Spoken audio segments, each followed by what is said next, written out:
Okay, and we're live, fellas. Thanks for returning to the Awake and Alive podcast. I'm your host, Mike DeCroche, along with Chief Awake and Alive Fitness Officer Mark Smith. And our guest today is Bud Jeffries. Bud Jeffries is a former Florida University lineman. He's a professional strongman, a motivational speaker, strength coach, author. He's a licensed massage therapist, owner of Unconventional Living and an unconventionallife.com, and most importantly, he's a father, husband, minister, and anti-bullying advocate. Welcome to the show, Bud. Thanks for having me, guys. I really do appreciate it. Our pleasure. And now, Bud, Mark and I really wanted to have you on the show because we're both huge fans of your the stuff you post on Facebook. We both try to implement a lot of what we see in our own training. I think one of my favorite posts that I saw that you do was a warrior yoga pose with a 200-pound stone on your head. And so I think right off the bat we wanted to kind of ask you about what that was all about, and then also just learn a little about you, about how you got into training, and what got you to where you are today, if you wouldn't mind sharing. Right. Actually, that's probably the best way to learn about this, because it probably shouldn't. That warrior pose with a 200-pound stone on your head is not like a first day in fitness thing to do. It's not. That's not what I recommend to people to do their first rodeo. But it's not your foundations program.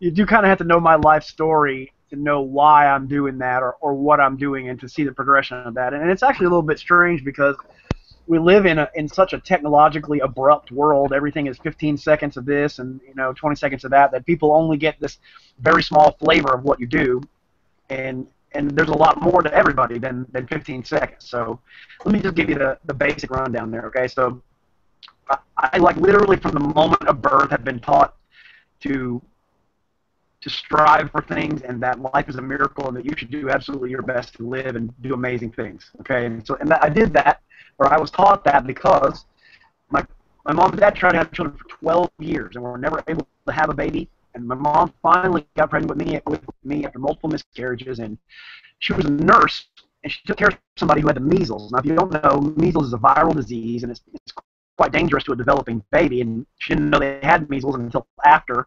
And because of her exposure to that, the doctors told her I would never survive. And I was the first baby in the hospital I was born in that they used a fetal heart rate monitor on, and so they're listening to my heart, and my heart stopped. And 19 minutes later, I was born.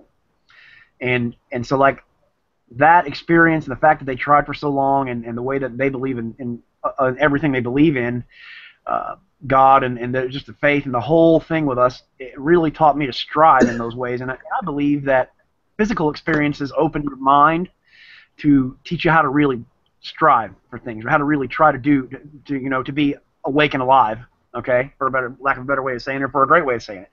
So I'm going along, everything is cool, and at about 5 years old, I had a car accident. I stepped in front of a car, and it hit me at about 60 miles an hour. And, yeah, pretty rowdy. And it crushed my hip and fractured my skull. Yeah. And put me in the hospital for more than a month. Put me in a body cast for more than 3 months. And I had to learn to walk again, had to start completely all over again. And this is late 70s, so therapy wasn't such a huge thing, but you look back on things in life, and that is a moment that literally awakened my interest in physical things, because I had to start all over, man. I had to completely learn again.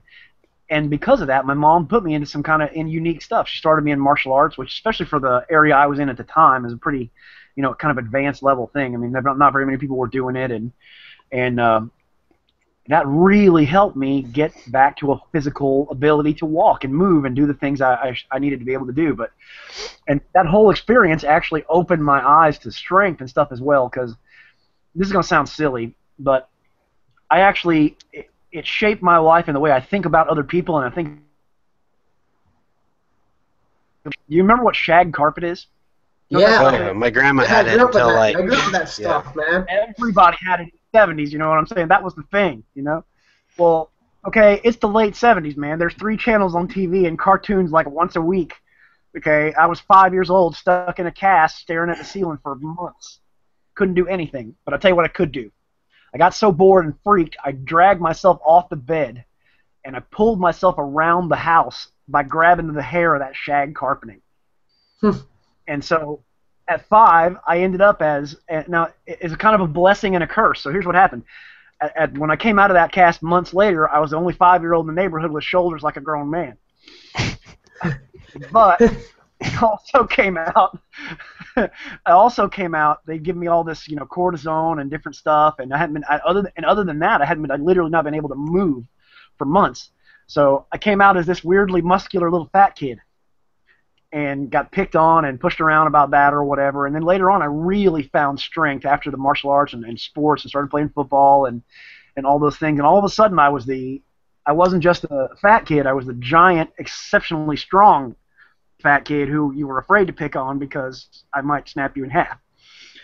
And I went through a whole thing with that, man. I went through a whole place of learning to be a much gentler human being because of that. And I got interested in so many physical things, and so many of the things that I do today are really as a direct result of that. And the reason I talk to people about bullying and things like that is because I've been there. I've been there with kids being absolutely vicious for no reason to another kid. And I believe we are responsible to step up and stand up for other people with whatever way you have, whatever talent you have. And I got started young in strength and really loved it. It was a vital thing in my life, and I pursued it. I started in powerlifting. I powerlifted for 16 years. I won a drug-free world championship. I set up some world records and got into Strongman. I actually held the first Strongman contest in Florida. That's awesome. Got into Highland Games, which I know you've just recently done some, or you've done some of, Mark. Yeah, I just got started this spring back in March. And done a few. Looking to do some more. And it's one of the funnest. That is one of the most fun activities, strength-based activities you can do, because everybody's cool and they're running around and throwing stuff and kilts and Did you catch the article I wrote on that? I just posted it this week on actually my experience getting back into competition, and the avenue was the Highland Games, and part of the reason because I was kind of anti-competition for a while. I mean, I was a high school athlete and competed in intramurals in college, and I just started. It got to be where all I saw was male egos at their worst, and it drove me away from competition.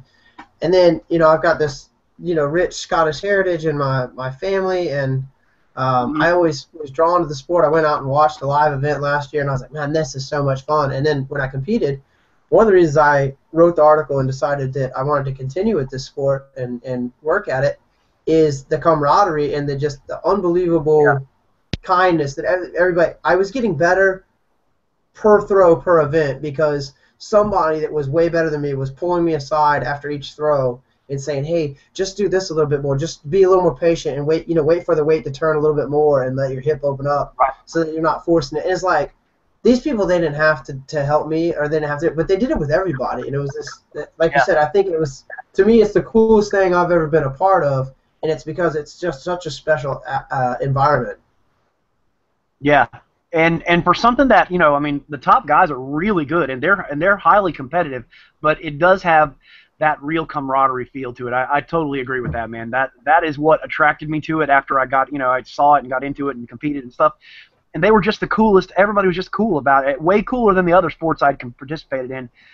Now, when I first started in powerlifting and strongman, they were really a lot like that. They really had that camaraderie level, but then, I don't know. Sometimes you get into those top-end levels and things get a little rowdy. People get egos go nuts. It's a little political. It always does. Well, and for me, that actually became a little competition. I think everybody ought to compete. Don't get me wrong, at least once or twice in a strength sport in their life. I think you ought to do it because it does teach some amazing things. You do have to follow a set of rules. You have to show up on a certain date. You have to train. You have to do all the stuff you have to do. You have to do legitimate lifts. I'm all about doing that, but after a while it becomes a confining thing comparative to what's possible in training. It did for me. You know what I'm saying? I highly, highly believe in the basics and still do them all the time, but the reason I'm able to do that crazy yoga is because, that he asked about, is because I saw that there's a whole nother plane of physical ability to go after. that is so out of the mainstream of what we even try, and that's how that's how you end up with a 200-pound rock on your head doing a warrior pose. Well, Sort and of. I think that's one of the things that really drew me to your page, Bud. Obviously, if you've seen my stuff, and I know you have, we follow each other, and we're actually both involved quite a bit on one another's Facebook feeds. But when I first saw you, and I don't even remember when it was. It had to be over a year by now. I said, this guy is. I recognized the brilliance and the intellectualism into what was going into it, not just tricks. You know, I thought it was deeply profound that you were seeking strength from all angles, and that you were doing these things way, way outside the box. And for some people, it might just look like a parlor trick, but I knew that when I saw you do it, in just a couple words you said on Facebook, that it was this quest, this journey, and that's kind of the way I've always approached fitness. You know, after I got out of the very conventional gym type, and once I kind of broke out on my own, it was this quest, and it's never ending. It's always trying to seek, what can my body do? Can I do this? You know, give it a try. For the sake of self-exploration, not just, oh look, I'm a big strong guy, or you know, for me, I'm not a big guy, but I'm actually pretty damn strong, and I can do some pretty cool things. But it's and I was drawn to the cerebral aspect of what you were doing. And I've actually, you know, some people ask me, I was actually pumping this up today to my clients, and for the last week and a half, I guess I've kind of been chatting up. We're gonna have Bud Jeffries on the show. I'm pretty excited. People say, you know, who's that and why is this awesome? And I said, he, to me, is a strength innovator. You know, the thing with 1,000 reps, and then you're huge in isometrics, which every trainer's done some isometrics. I mean, your most basic, you know, I just got out of college, or I just got my degree online, it doesn't matter the difference. You know, has people doing wall sits, which is an isometric hold, or a plank, which is an isometric hold, but you take it way above and beyond in some really radical things. So tell us, share with our audience, which is vastly growing because this is such an amazing podcast, and we have wonderful guests on there.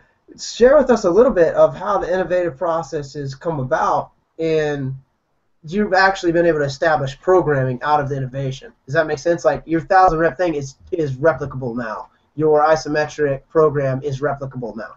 So elaborate a little bit on how it became into actual programmable exercise with results. Right. Okay. Well, I think that we you do need that time in the basics to do absolutely everything, and I still do on a regular basis. Regular squats, presses, and pulls of some sort. But what I have found is there's so much to explore, that, and I have that, like you were talking about, that desire to hopefully be innovative, or to at least explore everything that there is to do there. And once I was able to step back a little bit from the I have to do it this way thought, and was able to open my mind to the idea that, man, there are literally thousands of ways to be strong. Things just began to open up. Right now, say free your mind. Absolutely, absolutely. Freeing your mind on this whole thing, and you need to free it in the thought process of, not only are there millions of things to do, there's thousands of things you're capable of doing. You're capable of so much more. Like, I'm doing things today I didn't think were possible 20 years ago. And I didn't think would ever be possible for a guy my size, period. But it's there inside you if you just find the keys to unlock it. And you asked about programming with that. I think that's a very individual thing but it is both a group dynamic of programming, in that everybody's body will follow certain rules. At the same time, it is totally a unique thing that you have to learn. And what I've tried to do is replicate what I have found working for myself in programming for other people. And I believe it is replicatable because I use a judicious amount of the things necessary, always covering the bases I want to stay covered. But I don't try to take whole programs and combine them together. I don't. This is an analogy I've made with people that before when they talk about trying to start building, massive strength, and I want to be massively enduring. I want to have endurance together. So they look at whoever they consider the best guy for this, that, or whatever. And so let's just the offhanded example I gave was take Ronnie Coleman's weightlifting program and Lance Armstrong's bike riding program and just stick the two together on top of each other. And that won't work. You have to have the ability to recover from anything and everything that you do, which you can actually add to in your training itself. But you have to do just enough of the thing until you're truly versed in it. You do just enough to get the result, and you add small amounts as you go so that you really learn what works for you. MED, minimum effective dosage. Martin That's Rooney right. was the first person I heard use it in that phraseology. But that was always big for me. I was so many years in overkill mode. It's like more was more, and versus more was better versus better is better. And then once I came to the paradigm shift of better is better, let's do quality over quantity, and also what do I need to get this skill? Like, do I need 1,000 hours of a skill, or do I need 100 hours if I did 100 hours really well?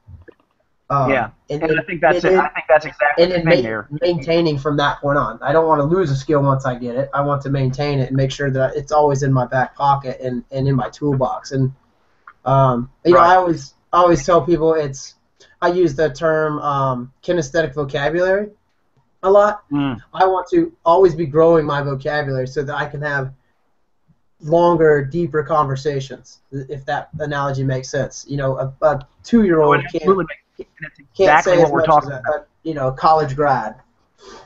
Right. That's exactly what I'm talking about. In the back pocket and always growing your total ability. So, okay, there are a few things I've done in my life that because of I needed a very particular peaking training or a very particular physical size at a moment to do a certain feat or whatever, but I want to be able to be within shooting distance very quickly of all the physical skills that I have. Right. And when I'm getting ready for Highland games, I'm not crawling around on the ground all the time. I'm throwing a lot leading up to it. Yeah, right. Specialized when needed. But I can be crawling very quickly again, or I can be, what I'm saying, once I master that skill or at least get a level of proficiency, even if I don't do a ton of it, I can go right back to it fairly quickly. Yeah. I think as long as and I think as far as a programming aspect, if you're training the basic all the time, like I use the term a testing exercise, or I think Dan John uses benchmark or whatever you want to call. As long as I know I'm maintaining this level of certain strengths all the time, which it takes actually a very small amount of work, I'm constantly training something in several physical areas, and I've found that really, as long as I keep the physiological aspect of that area going, I can maintain the skills that I have. So in other words, as long as I'm training some kind of an isometric, doesn't matter that I'm doing a ton of them or a small amount, I'm teaching my body to keep that type of strength. And I might not be at my absolute peak for one that I peaked at, but I'm very doggone close. And as long as I'm constantly doing some kind of a balance work or some kind of an agility or movement that way, it may not be the exact one you saw in a video 2 years ago, but it'll still be something that keeps it's more important to keep the physiological area or physiological type of ability worked than it is the specific individual skill. Yeah, absolutely. Ido Portal, one of the great minds in movement, and I have the privilege of calling him teacher. He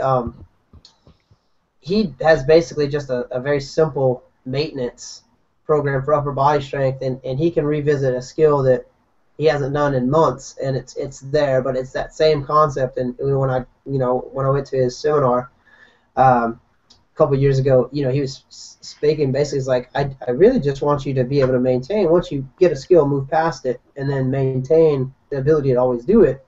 But you need what can you be learning next, because there's more to do with your body. You said that in the exact phraseology a little bit ago, actually. Right. And and what's funny about that is if you really go to a lot of the guys who I think are cutting edge in this, if you really, they might have a different flavor or a slightly different way of looking at that, but we're all shooting the same target. Yeah. Absolutely. We're all, we might, okay, so Ito, for example, concentrates a bit more on gymnastic type movement than I do, but I still do gymnastic movement, whereas I maybe concentrate more on a little more kind of weight-based strength or that kind of thing. But we're all making chili. We're just using different recipes. Hey, and that's all right. I'll go to that chili cook-off and try everything. I do love chili. That's right. Yeah, but along that same vein, so you mentioned that there's like a series of skills that you kind of always need to keep sharp. For the average guy who's not necessarily a strongman, like what would that list of core skills or functions that we should all be trying to work on throughout our entire life and always keep them sharp so that we never lose them? Okay. I think, here's the thing. I actually consider the way I train to be the way that people ought to train, but what they're seeing is I lift a really ton of weight, so a lot of people are saying, oh, you must spend a gazillion hours actually doing this particular exercise, and you're pursuing it at weight. No, I just have a big background in it, and I found things that work extremely time efficiently for me, so that I can still pursue a million other skills and keep it all together and keep it in a way together. So in answering that question, okay, I think everybody needs some type of resisted training for the basic areas of the body, but not necessarily like the way a bodybuilder breaks it is a squat-based movement or a leg-based movement, a back-based pulling movement, something in the deadlift, a clean snatch area, an upper back pulling movement like a chin or a row of some sort. I think you need at least one of those, and probably just one, in any major program at any given time. Now, within that, you have the ability over a lifetime to rotate through a ton of them. As long as I don't think it matters so much. Okay, I like bottom start rack squats. Okay, that's my baby. That's my favorite way to do things. But it doesn't matter if you use a powerlifting squat, an Olympic squat, a Zerker squat, or a front squat. Squats are squats. If you're squatting a bunch, at least moving to some decent weight, and I don't care what style you use. I don't care what kind of press you use. I favor a one-arm press. It's my favorite. I think it works best for all-around physical athletic ability, but if you like barbell presses or bench presses, whatever.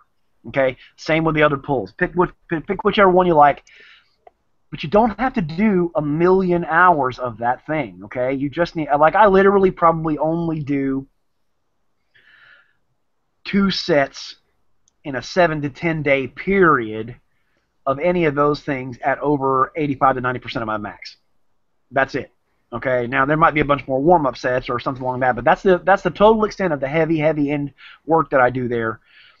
I also think we miss some things there that are simple that you can add 1 or 2 sets of here and there that really make a difference. For instance, the isometric type stuff that I use and the partials, which is a big thing with me, and I'll tell you why. You really are not turning your nerves and strength on unless you're using one of those 2 types of strength building. And you're only talking about needing 1 or 2 extra sets. So again, very time efficient, very in and out, kind of thing. Anybody could do them and keep this in a very particular way. And because the HIT guys used to make this analogy of, and I kind of believe this in strength, okay, you can tap a stick of dynamite with a pencil all day, or you can hit it once with a hammer. Okay, that's the way I believe in strength. You hit it very hard one time, and that's the deal. Post to that, if you get a full range and something in there that develops your ability to push a much heavier weight or hold a heavier weight or hold in different positions, those 2 things crank your nerves and strength up in a way that's almost impossible to over. For me, they've been the things that have pushed me to another strength level very, very quickly. After that, movement skill of some sort, okay? walking, running, jumping, crawling, something in that range that gets you moving in a way that's different from what you do by sitting at a desk or at your job.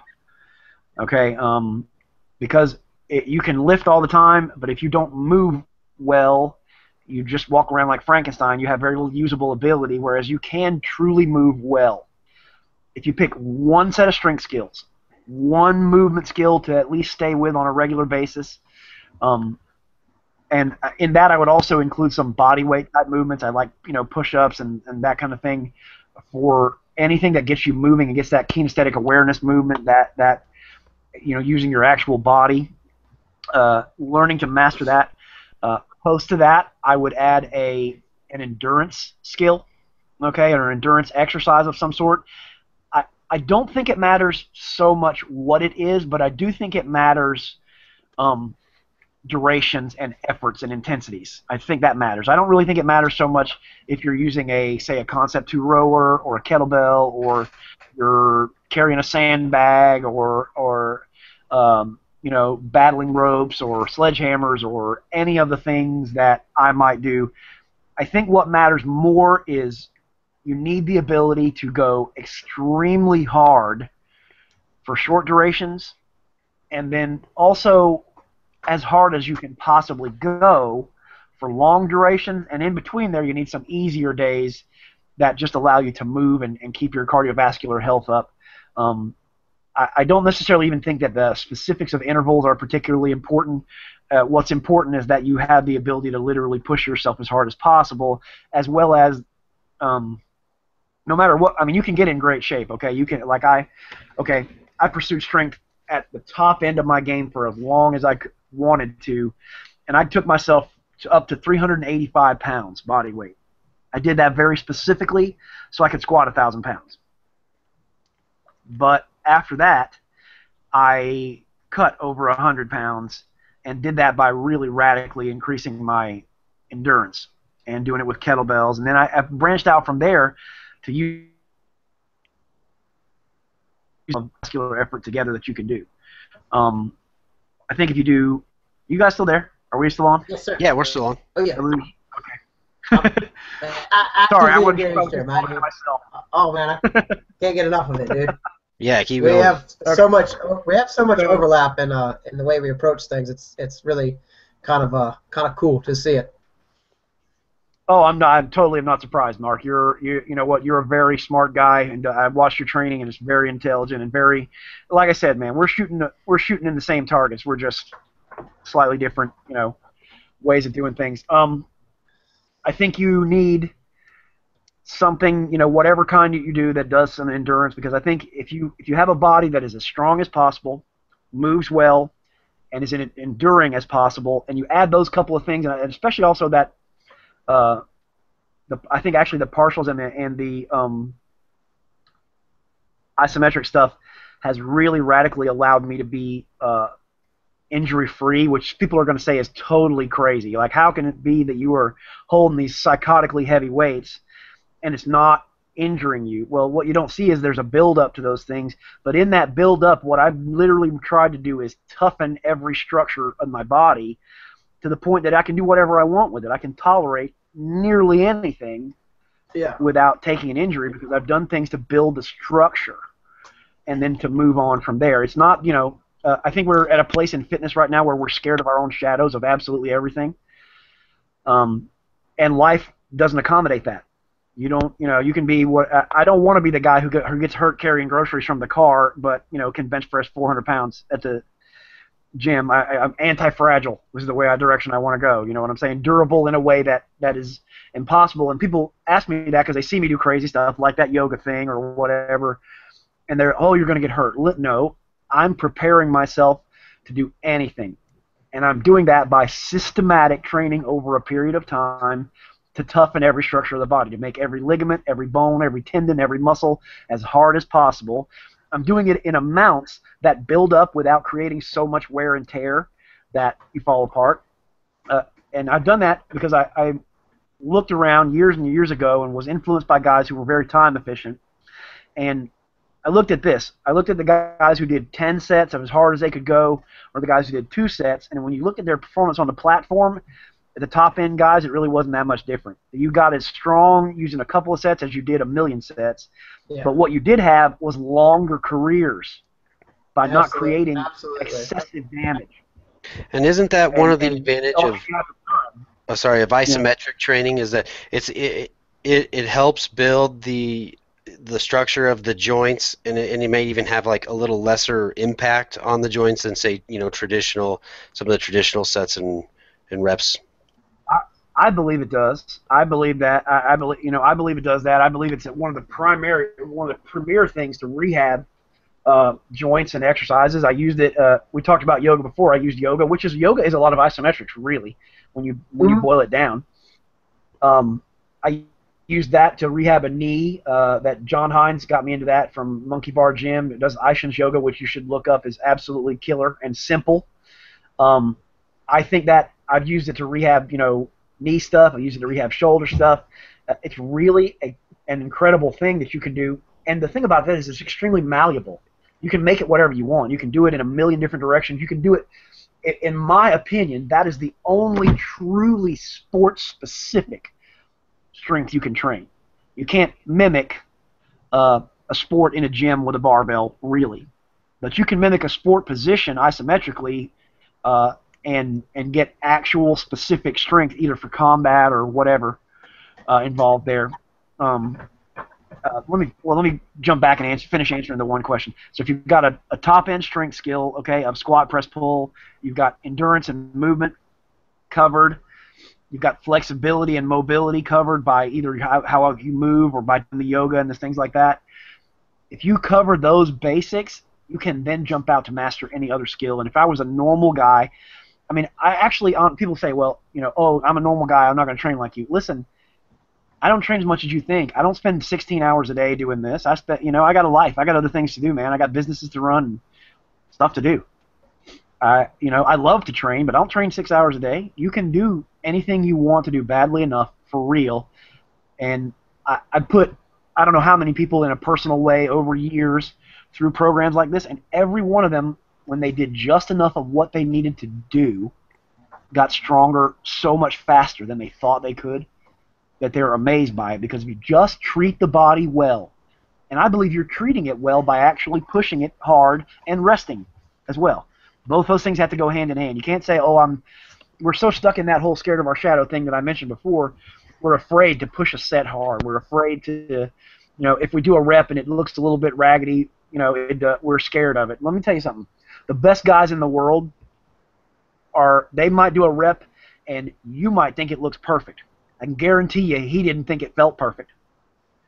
Even if it looked perfect to you, he's still saying to himself as his own mental critique later, I should have been slightly different position. Now, his idea of different position might be a 1/16th of an inch difference in position, but versus another person who's not at that level of technical perfection might be, a 2 or 3 inch movement difference in positioning. And it might be the difference in a microsecond of speed or a microsecond of effort or when I breathe or whatever. I can guarantee you they're always perfecting, always cleaning up, always mentally exploring what they can possibly do. And a normal guy can do the same thing. Anybody out there can so radically increase their ability to have strength and move. It's not even funny. It's just we're too lazy to do it. We don't get up and do it. We don't believe it's possible. And I think, Mark, you're a great example of that. I'm trying to be an example of that. Anybody can do this, man. It doesn't matter. It doesn't matter whether you're big or not. It doesn't matter whether you come from wherever. Everybody could be so much stronger and so much better than they are if they just do it. And what they don't realize is that this is the primary gate to train your mind. Mm-hmm. Using the body to push your mind is the fastest way to build your mind, to build mental strength, to build new neural pathways, to build your actual ability to learn, even past learning physical skills, to remember and build mental skills. It's literally the primary way to do it. Yeah, Mike and I actually disagree on this because I always tell him I'm nothing special. He always says, "Man, you're pretty awesome." But I am kind of like you, except the opposite. I'm the official judge of that, and I'm going to give you the official pronouncement of awesome. So I'm the. Well, I mean that by like I'm neither like exceptionally athletic or anything like that. And I was actually when you talked about being bullied earlier, I was bullied because I was super tiny. I mean, I was a runt of a kid. I was when I finished my 10th grade year of high school, my sophomore year of high school, I was still only 5 feet 2 inches tall and 108 pounds soaking wet. And I got picked on for my size, but I tell you what, it made me tougher than a honey badger. Man, I was always fighting my way out of situations, and it made me tough, you know. But I definitely share this heart in raising 2 children of my own. You know that love and respect everybody, not pick on them. But you know, going into that is one of the reasons I got into weightlifting was to, like everybody else, I wanted to get a little bigger, a little stronger, and just not get picked on. But you know, I just kept pulling and taking it a step further, and you know, ended up with this whole lifestyle. But I am like a normal guy. I don't stay at the gym all day. I run around with my kids, and I'm actually almost at this point a full-time stay-at-home dad, except for the evenings when I go in and teach a couple classes, or early morning when I go in and meet with a client. And then my wife works you know, a 40-hour week, and so like you said, you don't have to spend 6 to 8 hours a day on this stuff. You just have to do a little bit here and there, and maximize your time. I did think another point that you touched on was you touched on one end of the spectrum where everybody's afraid of their shadow, like they're afraid to push it too hard, or push it hard at all. I think the other end of that spectrum is overkill, and we did allude to this a little bit earlier, is that people just go, I've just got to go absolutely nuts in the gym. Right. Well, the P90X mentality, where you go until you throw up every single time. Yeah, or I see it in CrossFit a lot of times too. You know, I'm not puking, I'm not doing well. Or a lot of these boot camps too. I mean, I was guilty of it. I used to run boot camps where it was like I just wanted to break people, and it was stupid. I was just a dumbass coach then. You know, but it's all you're doing is I think everybody goes through phases of that. I think it's a learning thing that you go through. Dude, I went through times where I worked out till I couldn't walk, and did crazy things like that. I think it's a learning curve that you get. It's a maturity thing after a while, and we're conditioned as, you know, like people come to me. All right, I always kept a hand in doing. I went to massage therapy school like 20 years ago, and I did it full time for a while, and then I stepped into other careers, that strongman thing and that kind of thing. But I always kept a hand in it. I always had people that still came to me and did that. I just never really talked about it till recently. And even in that, we're conditioned to think that harder is better. Yeah. Like people will come to me, and I don't, you know, whatever with that anymore. But if people come to me and ask, "Oh, I want you to do deep tissue. I want you to really dig in there." And the first thing I said is, "Listen, you don't want me to do that." Yeah, if I saw a 385-pound guy walk into the massage room, I'd probably put my pants back on and leave. You don't, big old sausage fingers, jamming into your ribs. My pants are already off, Mike, because there's no video on this podcast, so I'm not wearing pants anyway. Well, hey man, get comfortable. Just rename this to No Pants Podcast. That'd be awesome. But people come to me and ask that, and okay, you're coming to me to have your body fixed, right? And asking me to do the roughest thing. We are literally conditioned to think if it doesn't hurt, we're not doing right, and that's not true either. Now, in what we were taught, like I actually use techniques on people that are way less painful than conventional deep tissue and more effective than a lot of it. And they just don't. And people are like, "Oh my God, I can't believe that's better." I'm like, "Well, yeah, I didn't need to like snap your arm off to get it to work better. There was some simpler, easier ways to do things that are not quite so crazy." And a lot of the training with the body that we do doesn't need to be that brutal either. I will say this on the exception of that. I'm totally with you on don't do it all the time, but do it once in a while. I always tell my students to push yourself that hard. It really is. It's a mental and physical skill to know how far and hard you can drive your body. And I believe it's something you need to know, but don't do it like all the time. Don't just keep that in the bag, but don't pull it out every week. Pull it out once in a while. My sort of take on that, and kind of what I've always, or what teach nowadays is, listen, our sessions sort of run from like a 60 to 90% effort most of the time, somewhere in that range. It's what we're working on. A lot of it's skill development, or just again trying to. My approach is to try to get people to move like they did when they were kids again, and have a playful aspect, and through that, move better, feel better, and be stronger. But I always say, look, every once in a while, once a month, twice a month, whatever, we're going to really push it within that session. And then I go one step further and say that. I said, beyond that, you should have the ability to, if the shit were to hit the fan, you should have the ability to ask whatever it is necessary of your body for a full day, maybe even 2-day period without breaking. I think that's an aspect of training that's sometimes lost. And I'll have these, they're almost like field days. Like I'll just go out in the morning, and the next 6 hours later, I'm done with, but I've done something hard and physical in a sort of semi-controlled training aspect to really push it for a very long duration of time. And what that does is that gives me the ability to know that, look, if this was the zombie apocalypse and I had to take care of my family for that initial chaotic period, that I wouldn't break down or crack. And I think that's important to know, that you can even have like a full day of physical expenditure. And guys that work labor jobs, they get it.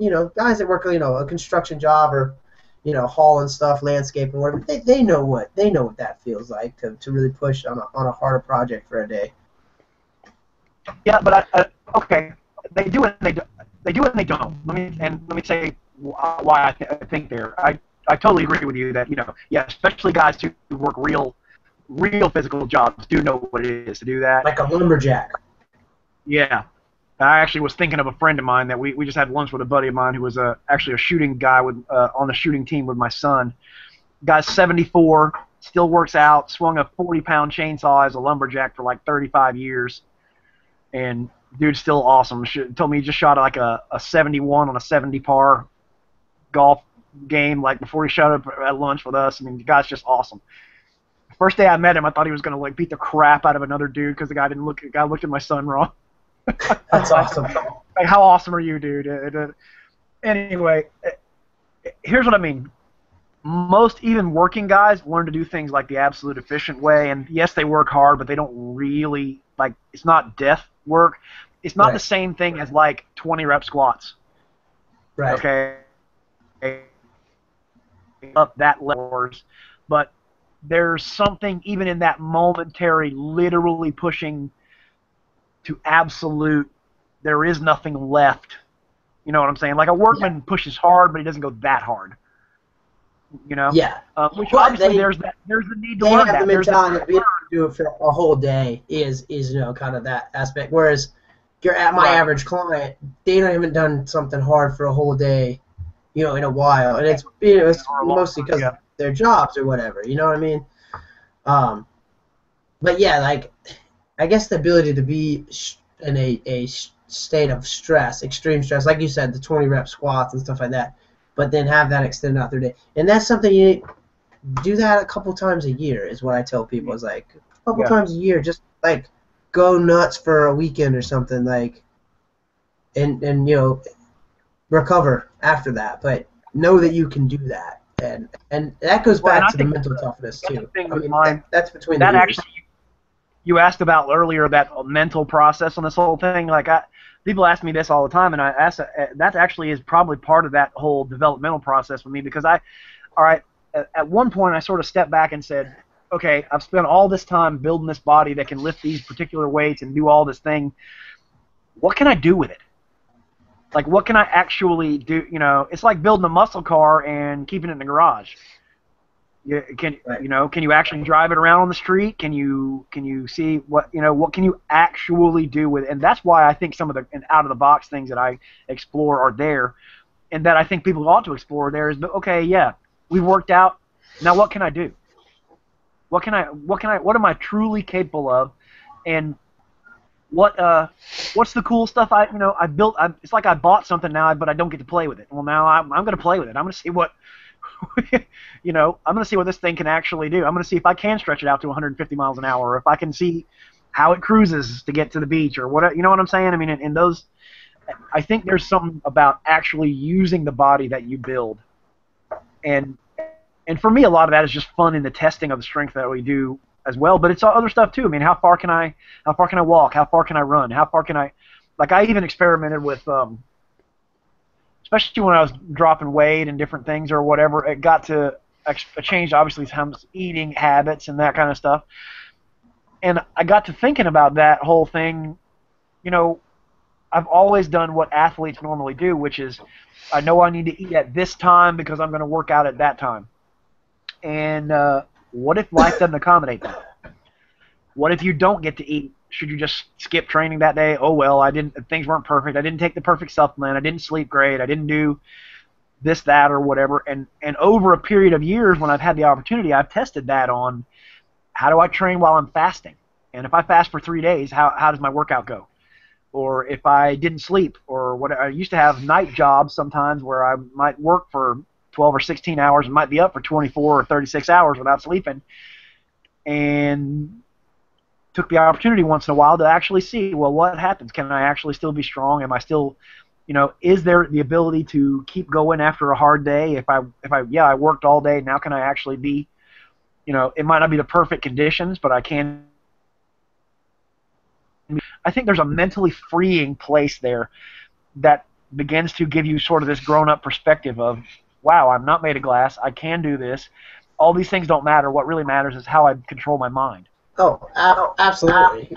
Humans are the most resilient creatures on the planet, and I've definitely experimented with the fasting and working out. And then, you know, right now I tell people all the time they think I'm crazy because a lot of times I'll eat a big-ish meal, sort of mid-morning, 9-ish, between 8 and 10. You know, after I've already worked a little bit, and then I don't eat again. Like it's 9:05 here, and I haven't eaten since about 8:30 this morning, and that's actually pretty normal for me. And I train under this condition all the time because I'm just busy during the day. I'm, you know, working. You know, I had this weird schedule for a long time with clients, and I just sort of got used to eating that way.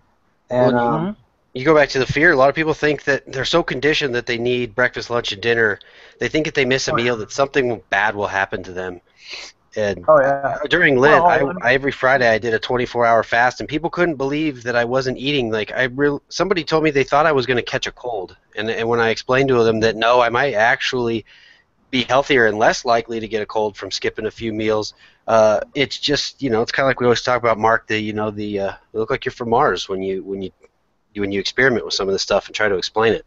Yeah, definitely. It's like you got to it, and you know, getting back to that, it's you know, can I train on sleep? You know, I haven't been awake for even trying to. Well, it's hard at this point, but sometimes I still do try to stay up and push it a little bit, and then try to operate. You know, a couple weeks ago, I only got like 3 hours of sleep. Was up 5 a.m. with the kids and just go right through the next day. And it's, you know, you got to think like there's some situations where it's not going to be this way, especially being a parent of 2 young kids. Like sometimes I'm not going to get optimal sleep, but I still have to do what I do.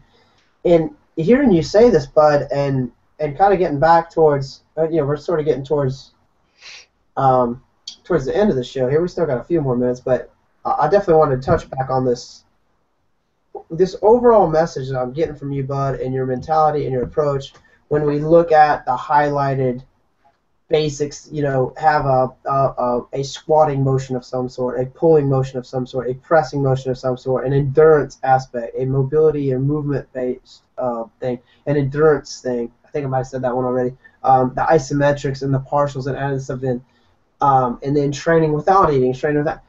It's you are trying, and successfully, might I add, have actually done what we all should be doing, which is how do you make a resilient, highly capable human being that there's very little they can not do, and there's even less that they're not willing to try because of what they do.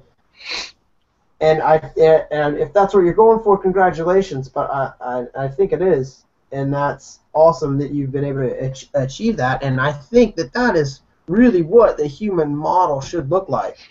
And if you look back in a generation, well, multiple generations ago, if you look back at somebody that wasn't stuck with a bunch of technology and all the perks of a modern society, they were resilient. They could work under any sort of conditions. They were strong. They were bendy. They had it all, and they didn't really get hurt. And if they did, they were able to work through it. So you've kind of reinvented what a human should be. Well, I think, you got to look at a lot of my influences were the old-time strongmen and then old-time martial artists. Mm-hmm. And really look at, even if you look at the marketing from the 100 years ago from the old-time strongmen, I think we were at a time then where technologically, like, people had a little more leisure time than they had maybe 50 to 100 years before that, and they had certainly a more communication at that time, but they still were living close enough to the reality of the land that a lot of people made their living with their hands. Most people still made their living with their hands, and it was a big thing. If you look at 90% agricultural, now we're 10. That's right. And so, okay, you had these guys showing up and doing strongman stuff or doing posing, and like Sandow used to get stuff for this, about it's the most beautiful muscles in the world, all that kind of thing. But you look at the marketing, it was always, these people are incredibly vital. These people have stamina beyond what most people have ever thought of. They're stronger they can do things that normal humans can't.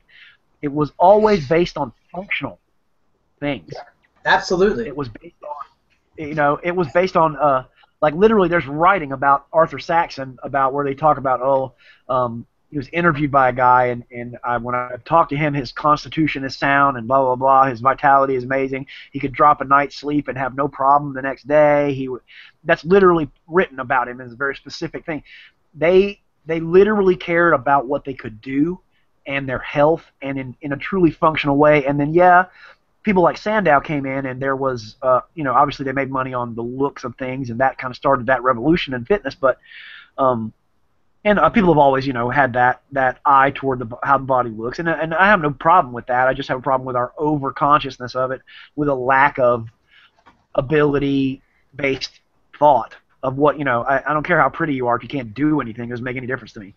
Yeah, I say that all the time. They look great. Worrying about being a cripple. Yeah, worrying about being, not focusing on the long run of what, how your training is going to affect you, and just saying, no, I just want to look good naked. That's right. That's exactly that. And we're so incredibly focused on that, it's not even funny. But if you look at the guys from that time period, they're doing what you and I were doing. They're doing, they're working on certain lifts. They're doing it in certain ways, but they're doing it in very controlled ways. They're working on things most people are scared to try.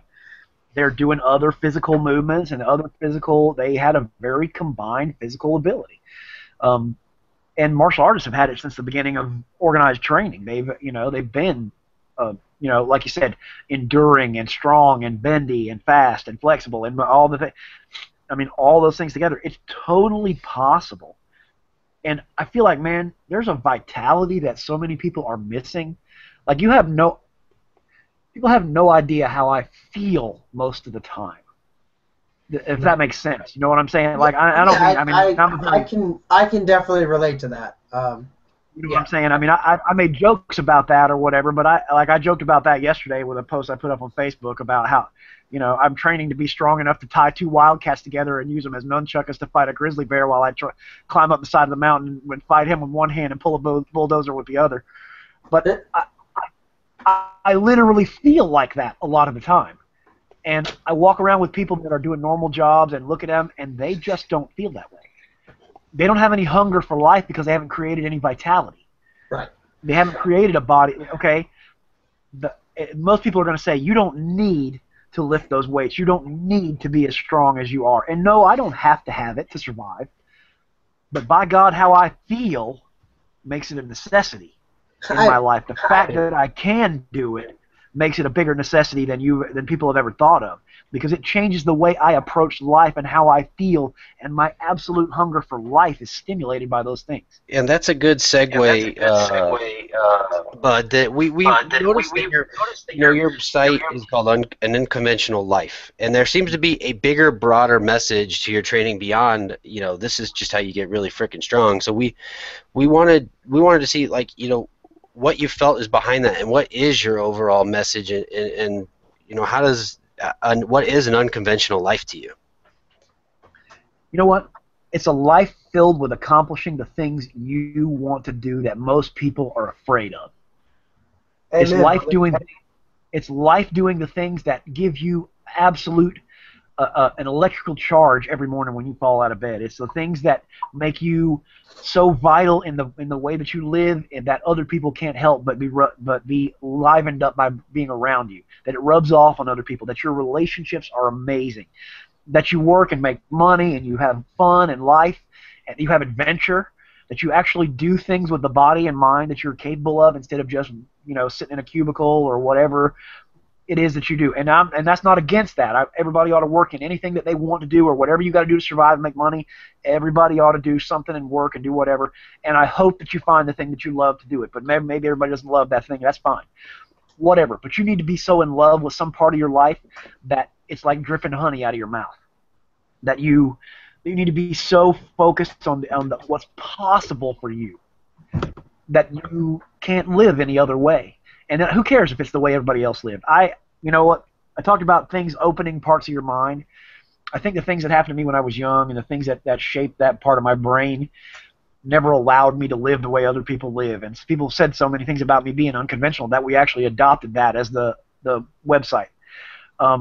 Because I've just hit a place where I don't care whether you live the same way I live. I don't care if it's the same way everybody else does it. In fact, I prefer not to. I don't chase it to freak you out or to be special or different for the idea of I need to say I'm different. I do it because it's the thing that makes me happy. And the way you do things may be the best way for you, but just because society does it doesn't make it right. And society lives a half life. Society says no to opportunity. Society says no to vitality. Society says no to individual creativity, to individual performance, to individual success or individual achievement. And you are capable. We are all capable of so much more than we think possible.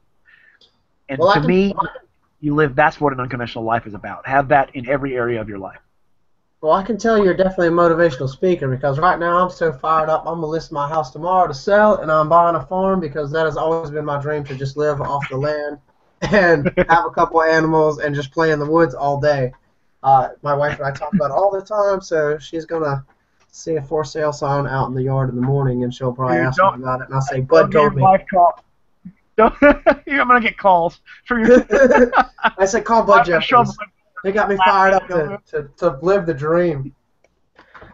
Seriously, dude, what is it that, and I realize, dude, and that's a great example, okay, of things that, when you make huge life changes, that's real chances that people are taking, and I understand that.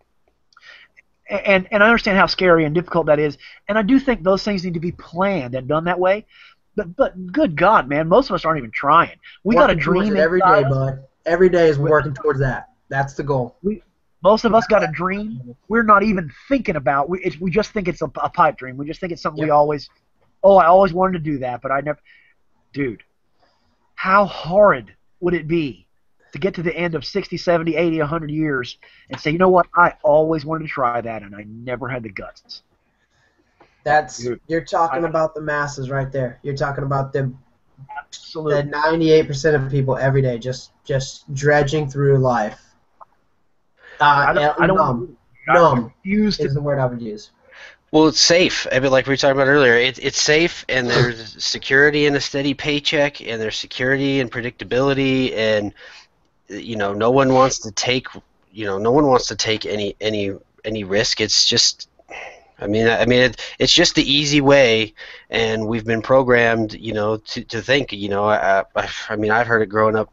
Also, like, go to school, get a steady job, make sure you're saving for your 401k, follow the path, don't stray, color outside the lines, and you'll do fine. And for a lot of people that, most people do that, and that's, I mean, that's fine, but I agree with you, Bud. Like Mark and I, one of the things that we set out to do was to educate people and maybe give people a few extra tools in their belt and inspire them to get out and just explore if there's more available to them.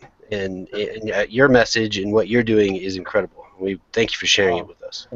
I have anything but a steady income. It can drop off on a dime if a few clients leave, because I work with a small clientele, and it's a risk I take. But I'm self-employed. I every day get to do something I love and I'm passionate about, and even though the headaches, I mean, it's a gamble. I have hundreds of people that tell me, hey, I could not do what you do because it's not predictable enough. And it is frustrating. The bills are there one month and then they're not, but I wouldn't change it because I don't have to answer to another person and I don't have to go through the grind. It's just a matter of working a little bit harder, working a little bit smarter to try to make it happen. Well, and there's nothing wrong, with having a desk job. You can find. Absolutely not. Hey, Mike. It's any time for you to come in and defend desk jobs, Mike, with your fancy desk job over there at Charles Schwab or whatever you do. Oh yeah, exactly right. Listen to the desk job guy over there. There is nothing wrong with it, Mike, and neither Bud nor I are saying that. No. What I'm saying is that even if it's not economically, okay, it doesn't make a difference with that. There's some area of life that you can be pursuing a dream. It may have, it may have to do with what you do for a living, and it may not. But most people aren't doing it anywhere. Mm-hmm. You know what I'm saying? They're not like, dude, I don't care whether you love your job or not. That's your business. I hope you do. I hope I hope whatever. I think there's honor in work of any kind that you do, and there's honor in doing a good job at something, whether you love it or not, in giving yourself to a thing. But there's also, you know what? Some people are born to do that. Some people aren't. Some people need to do something different to make a living. Some people need to work different ways to make a living. The world needs all kind of people. But what the world really needs, people brave enough to stand up and live the way they want to live, and do it, regardless of what that means job-wise. What about the rest of your life? Dude, most people are so bored and so underachieving in every moment, in their relationships, in their mental acuity, and what they read or what they learn, or even in their ability to be spontaneous and have fun or be in love, their ability to live with passion at absolutely anything. Even if you totally cut the job thing out and don't even think about that as a life or money thing, dude, most people are living like they're asleep in every moment, in every area. They're not, dude, even in their relationship, they even have sex like they're bored. Seriously? I mean, you can't. Was that with like the lights off and just pulling it through the hole? Is that what you mean? Probably. That's. Okay.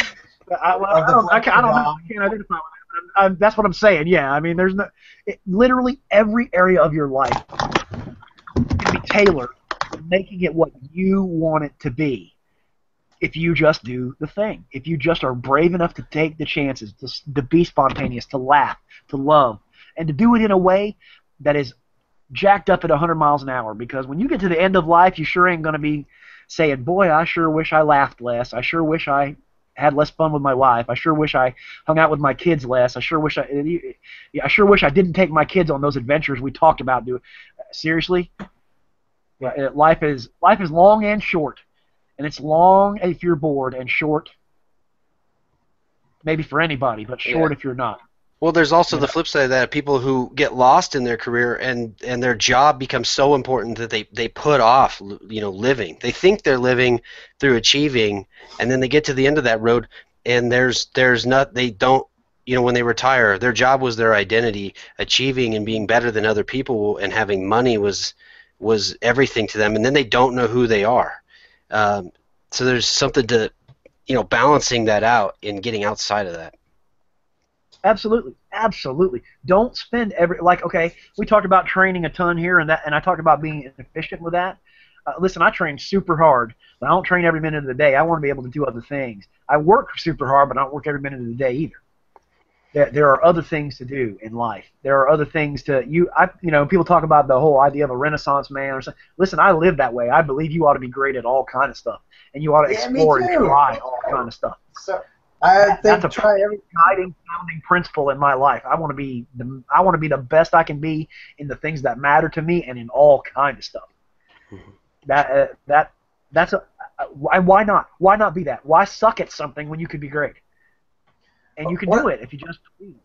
One of the reasons I push people to go outside so often, Bud, is because that's where all the adventure is. I mean, there's nothing inside your house is so controlled, it's comfortable, it's everything. But outside, anything can happen. You could get caught in a thunderstorm. You could, you get lost in the woods for a little bit. It doesn't matter. But like outside, there's so many variables and stimuli that, that's where life happens for me. But I try to encourage other people to do that too, because it's like you're saying. Like I just want people to break out of the shell they're in, and I want people to have a more fullness to life. I always tell people I'm not just trying to make you better at moving. I try to make you a better human.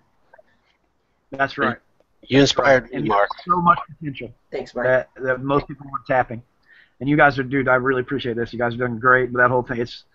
And Mark, I love the way you train, man. Bringing people out to do that stuff. I like the homemade obstacle course stuff that you build. It's just amazing. That's my kind of thing. And people say stuff to me all the time, like, "Oh, you must be, why are you doing it outside? What are you doing?" I'm like, dude, why are you doing it inside? And I love there's more mirrors inside. You barefoot too, Bud. All the naysayers. Are you gonna drop it on your toe? I was like, I don't give a shit what you're wearing. If you drop a 45-pound plate on your foot, it's gonna break. That's right. People say to me, "Oh my God, so much." I'd rather be able to move my foot really fast and get it out of the way. I've never injured my foot being barefoot ever. I mean, small cuts here and there, but nothing severe. Yeah, ever. people don't think any of that through at all. It's how often I've heard that. You're gonna drop that rock on your foot. No, I'm not. Haven't yet. Not gonna. No, I'm not, Skippy. I'm paying attention, and not only am I paying attention, it wouldn't matter if I drop a 300-pound rock on my foot. It doesn't matter. The shoe ain't gonna matter. The little mesh top of a shoe ain't gonna help me. Yeah, that's kind of like that whole thing. If you're skydiving and wearing a helmet, dude, if the chute don't open, the helmet's wearing you for protection, not. Exactly. Your head's still gonna go back through the back of that thing. Mike, how we doing on time? Well, I was just gonna say that seems like a pretty good place to stop. We've gone over an hour. Yeah, Bud, I guess to finish, is there anything you want to plug that you're doing or let everybody know where they can learn more about you? Yeah, man, you can find me at my website, which is www.anunconventionallife.com. Okay, you can find me on Facebook under my name, Bud Jeffries. Find me on Twitter under my name, Bud Jeffries. Find me on Instagram under my name, Bud Jeffries.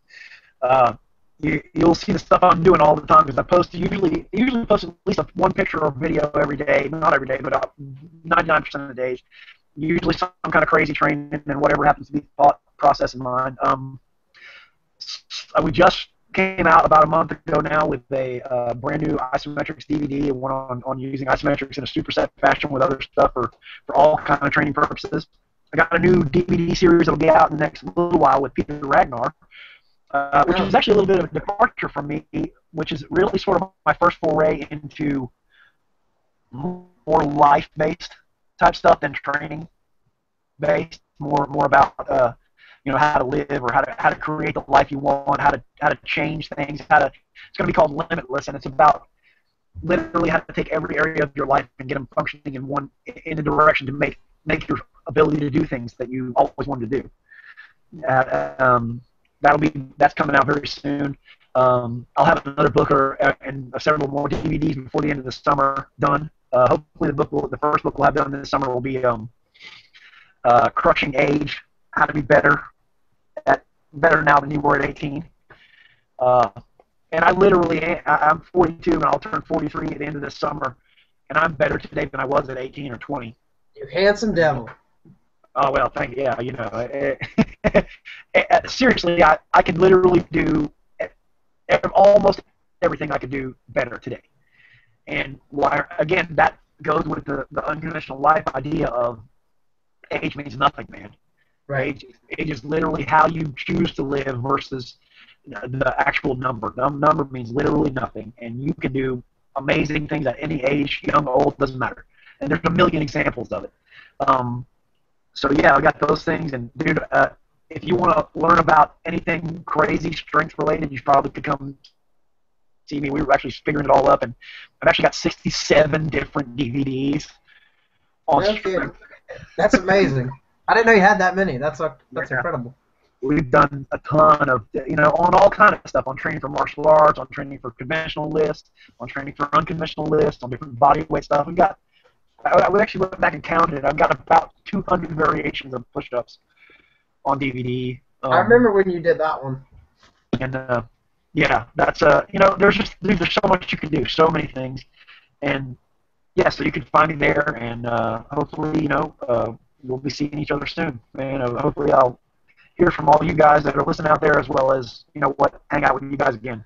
Yeah, man, I think it's definitely in order for me to come down there, have some fun with you, and eat some of that delicious food you're always posting from your wife, the food mix, and oh my gosh, that tears me up sometimes when I see it, bud. You know what, man? That's another part of life that dude, why eat lousy food when you can eat amazing food? That's true.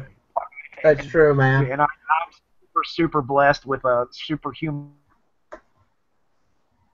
genius who also is a gourmet cook, and I mean, I couldn't be more blessed with her the biggest blessing in my life, man. That and my son.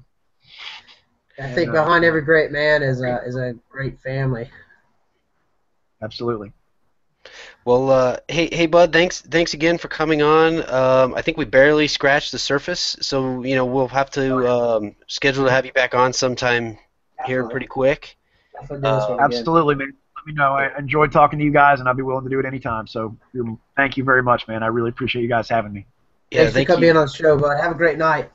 And for anybody who's listening, again, please check out our website, www.awakenalive.net. Please subscribe to the show, and thanks for listening to the show. Have a great day.